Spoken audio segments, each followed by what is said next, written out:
निरोगी वृद्धत्वासाठी योग या संकल्पनेवर आधारित MIT art design and technology विद्यापीठात सामूहिक योगासनांच्या प्रात्यक्षिकांद्वारे 12वा आंतरराष्ट्रीय योग दिन उत्साहात साजरा करण्यात आला। समग्र विश्वाला शांततेचा संदेश देणाऱ्या संत ज्ञानेश्वर महाराज विश्वशांती घुमटाच्या साक्षीने झालेल्या या योगोत्सवात विद्यार्थी, पालक, शिक्षक, शिक्षकेतर कर्मचाऱ्यांनी उत्स्फूर्त सहभाग नोंदवला। यावेळी उपस्थितांनी निरोगी जीवनासाठी दररोज योगाभ्यास करण्याचा संकल्प केला। हा आंतरराष्ट्रीय योग दिन जगातील सर्वात उंच विश्वशांती घुमट या ठिकाणी दरवर्षीप्रमाणे साजरा करण्यात आला। विज्ञान आणि अध्यात्माचा संदेश संगम साधणाऱ्या या भव्य घुमटाची संकल्पना व निर्मिती माहेर शिक्षण समूहाचे संस्थापक अध्यक्ष प्राध्यापक डॉक्टर विश्वनाथ कराड यांनी केली आहे।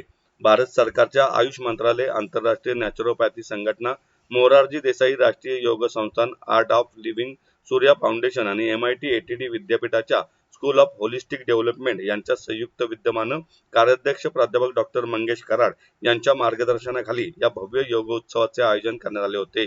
यावेळी विद्यापीठाच्या कार्यकारी संचालक डॉक्टर सुनीता कराड, कुलगुरू प्राध्यापक डॉक्टर राजेश एस, प्रकुलगुरू डॉक्टर मोहित दुबे, परीक्षा नियंत्रक doctor Dnyandev Nilvarna, school of holistic डेव्हलपमेंटचे संचालक व कार्यक्रमाचे मुख्य समन्वयक डॉक्टर अतुल पाटील, क्रीडा विभागाचे संचालक प्राध्यापक पद्माकर फड, कॅम्पस संचालक दिलीप पाटील आदी उपस्थित होते।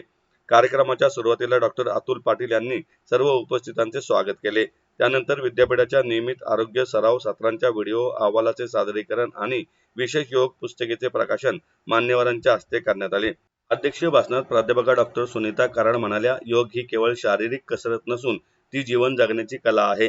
आपल्या धावपळीच्या युगात मानसिक संतुलन आणि शारीरिक सुदृढता राखण्यासाठी योग हाच एकमेव मार्ग आहे। कुलगुरू प्राध्यापक डॉक्टर राजेश एस म्हणाले, निरोगी वृद्धत्वासाठी योग हा संदेश आजच्या तरुण पिढीने आत्मसात करणे गरजेचे आहे, जेणेकरून ते भविष्यात सक्षम नागरिक बनू शकतील।